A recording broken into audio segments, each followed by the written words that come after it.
ഒരു പുതിയ കണക്ഷൻ എടുക്കാൻ വേണ്ടിയിട്ട് നമ്മൾ എന്തൊക്കെയാണ് ചെയ്യേണ്ടത്, എന്തൊക്കെയാണ് അതിൻ്റെ പ്രോസസ്സ്? അതായത് നമ്മളൊരു പുതിയ കണക്ഷൻ വേണമെന്നുണ്ടെങ്കിൽ ആകെ 2 രേഖകളാണ് വേണ്ടത്. ഇപ്പോൾ ഒരു കൺസ്യൂമർ 2 രേഖയായിട്ട് പോയി കഴിഞ്ഞാൽ ഒരു കണക്ഷൻ കിട്ടാം. അതിനൊന്ന് വേണ്ടത് ആളെ തിരിച്ചറിയണം. ഇപ്പോൾ ഈ നമുക്ക് KSEBയിൽ ഒരു എഗ്രിമെൻറ്റ് വെക്കണം കണക്ഷൻ എടുക്കാനായിട്ട്. ആ എഗ്രിമെൻറ്റ് വെക്കാൻ വേണ്ടിയിട്ട് വരുന്ന വ്യക്തി ആരാണെന്നുള്ളത് തിരിച്ചറിയാൻ വേണ്ടിയിട്ട് ഒരു രേഖ. അതിന് ആധാർ കാർഡോ പാൻ കാർഡോ അതുപോലെ ഡ്രൈവിംഗ് ലൈസൻസോ അങ്ങനെ ഫോട്ടോ പതിച്ച ഏത് കാർഡ് വേണമെങ്കിലും പറ്റും. റേഷൻ കാർഡ് വേണമെങ്കിലും പറ്റും. റേഷൻ കാർഡിൽ ഗൃഹനാഥയുടെ ഫോട്ടോ ഉണ്ടാവും. അപ്പോൾ ഗൃഹനാഥയുടെ പേരിലാണ് കണക്ഷൻ എടുക്കണമെങ്കിൽ റേഷൻ കാർഡ് കൊണ്ടുവന്നാലും മതി. തിരിച്ചറിയാനായിട്ടൊരു രേഖ. അത് കഴിഞ്ഞാൽ പിന്നെ ഈ സ്ഥലം, കണക്ഷൻ എടുക്കുന്ന സ്ഥലം ആ ആളുടെ പേരിലാണെന്ന് തെളിയിക്കാനുള്ളൊരു രേഖ. ഈ 2 രേഖയാണ് കണക്ഷൻ എടുക്കാനായിട്ട് വേണ്ടത്. അപ്പോൾ ഈ സ്ഥലം ആളുടെ ഉടമസ്ഥതയിലാണെന്ന് തെളിയിക്കാൻ വേണ്ടിയിട്ട് വില്ലേജിൽ നിന്നുള്ള പൊസഷൻ സർട്ടിഫിക്കറ്റ് ഉണ്ട്, അല്ലെങ്കിൽ മുനിസിപ്പാലിറ്റി അല്ലെങ്കിൽ കോർപ്പറേഷനോ പഞ്ചായത്താണെങ്കിൽ അവിടെ നിന്നുള്ള ബിൽഡിങ്ങിൻ്റെ നമ്പർ പറഞ്ഞിട്ടുള്ള സർട്ടിഫിക്കറ്റ് ഉണ്ടാവും. ഇതിലേതെങ്കിലും ഒരു സർട്ടിഫിക്കറ്റും കൂടി വെച്ചാൽ കണക്ഷൻ കിട്ടും. ഇനി അതല്ലാതെ വാടകയ്ക്ക് താമസിക്കുന്നവരുണ്ടാവും. അപ്പോൾ വാടകയ്ക്ക് താമസിക്കുന്ന ആൾക്കാരാണെങ്കിൽ ഉടമസ്ഥൻ്റെ കയ്യിൽ നിന്നുള്ള വാടക ചീട്ടുണ്ടായാൽ മതി. ഇനി അതുമല്ല, വാടക ചീട്ടില്ലെങ്കിലും ഉടമസ്ഥൻ പറയുകയാണ് അങ്ങോട്ട് പേരിൽ കണക്ഷൻ കൊടുത്തു എന്ന് പറഞ്ഞ് ഒരു സമ്മതപത്രം കൊടുത്താലും കണക്ഷൻ കിട്ടും. ഇപ്പോൾ നമുക്കൊരു സർവീസ് വയർ മാത്രം മതി എന്നുണ്ടെങ്കിൽ ഒരാഴ്ച കൊണ്ടൊക്കെ കിട്ടുന്നുണ്ട്. അതായത് നമ്മൾ ആ സർവീസ് വയറിൻ്റെ ആ പൈസ, അതായത് KSEBയുടെ കണക്ഷൻ്റെ ചാർജ് അടച്ചാൽ ഇപ്പോൾ ഒരാഴ്ച കൊണ്ടൊക്കെ കണക്ഷൻ കിട്ടുന്നുണ്ട്.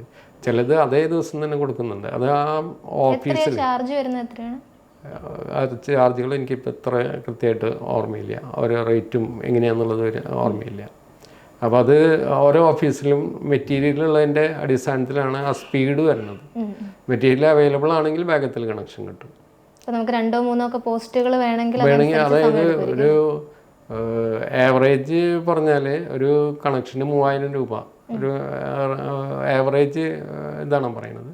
പോസ്റ്റ് വരുന്നുണ്ടെങ്കിൽ 6000-7000 രൂപ പോസ്റ്റ് അടക്കമുള്ള ഒരു കണക്ഷന് 6000 ഒരു പോസ്റ്റ് അടക്കമുള്ള. അപ്പോൾ കമ്പി വലിക്കണമല്ലോ, കമ്പി വലിക്കണം, സർവീസ് വെയർ വേണം. അങ്ങനെയുള്ള കണക്ഷനുകൾക്ക് 6000-7000ൻ്റെ റേഞ്ച് വരും.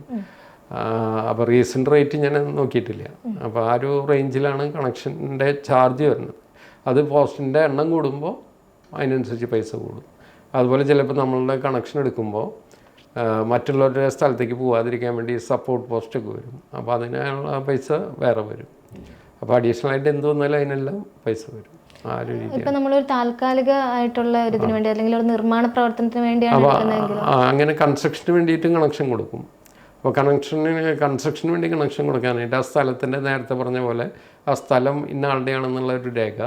അത് കഴിഞ്ഞിട്ട് അവിടെ പണി ചെയ്യാനായിട്ട് പഞ്ചായത്ത് അല്ലെങ്കിൽ ലോക്കൽ ബോഡി ഏതാണെങ്കിലും പഞ്ചായത്തോ കോർപ്പറേഷനോ മുനിസിപ്പാലിറ്റിയോ ആരാണെങ്കിലും അവിടെ പണി നടത്താൻ വേണ്ടിയിട്ട് കൊടുത്തിട്ടുള്ള ബിൽഡിംഗ് പെർമിറ്റ് അതും കൂടി ഉണ്ടെങ്കിൽ കണക്ഷൻ കിട്ടും. അതിന് കുഴപ്പമില്ല, കൺസ്ട്രക്ഷന് വേണ്ടിയിട്ട് കണക്ഷൻ കിട്ടും. ഇപ്പം നമ്മുടെ ഒരു വൈദ്യുതി പോസ്റ്റിനടുത്ത് മരം ഉണ്ടെന്ന് വിചാരിക്കുക. അപ്പോൾ ആ മരം വെട്ടണം. അപ്പോൾ അതിനുള്ള നിയമവശങ്ങൾ എന്തൊക്കെയാണ്? അതായത് ശരിക്കും പറഞ്ഞാൽ ഈ ഇലക്ട്രിക് ലൈൻ കാണുന്നതൊക്കെ ഉണ്ടല്ലോ, ഈ ലൈനിൻ്റെ ഒരു റൈറ്റ് ഓഫ് വേ ഉണ്ട്. അന്ന് ആവറേജ് 1.5 മീറ്റർ, അതായത് ആ ലൈനിൻ്റെ മിഡിൽ നിന്ന് LT ലൈനിൻ്റെ കാര്യമാണ് ഞാൻ പറയുന്നത്.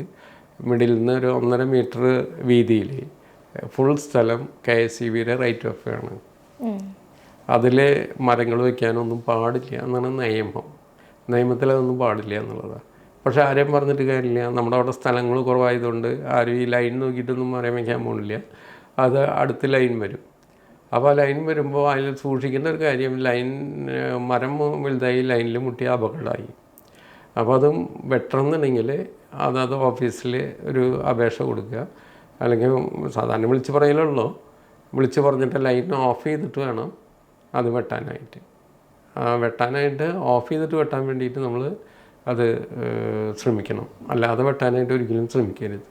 അതുമാത്രമാണ് അതിൽ ശ്രദ്ധിക്കാനുള്ള കാര്യം. അതുപോലെ ലൈനിൻ്റെ അടിയിൽ പോയിട്ട് മരങ്ങളൊന്നും വെക്കാനും പാടില്ല. മാറ്റി കുറച്ച് അകലത്തിൽ വെച്ചാൽ അത്രയും നന്നായി.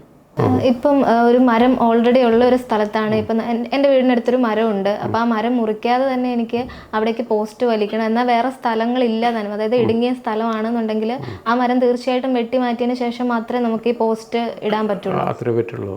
ആ മരം മുറിച്ച് മാറ്റണം. അല്ലാതെ ഇപ്പോൾ ബോർഡ് കൊടുക്കുന്നില്ല. നേരത്തെ ഒരു സാഹചര്യം ഉണ്ടായിരുന്നു, കേബിൾ ഇട്ട് കൊടുത്തിരുന്നു. പിന്നെ അത് പല തർക്കങ്ങളും കാരണമായിട്ട് കേബിൾ ഇട്ട് കൊടുക്കൽ നിർത്തി. അപ്പോൾ ഇപ്പോൾ കേബിൾ ഇട്ട് കൊടുക്കുന്നത് അധികം പ്രോത്സാഹിപ്പിക്കുന്നില്ല. മരം ഉണ്ടെങ്കിൽ മരം മുറിച്ചിട്ട് കൊടുക്കേണ്ടി വരും, അല്ലെങ്കിൽ മരം മാറിയിട്ട് മരത്തിൻ്റെ ഒന്ന് ഡീവിയേഷൻ നടത്താനായിട്ട് സപ്പോർട്ട് പോസ്റ്റ് ഇട്ടിട്ട് പറ്റുന്നുണ്ടെങ്കിൽ സപ്പോർട്ട് പോസ്റ്റ് ഇട്ടിട്ട് കൊടുക്കേണ്ടി വരും.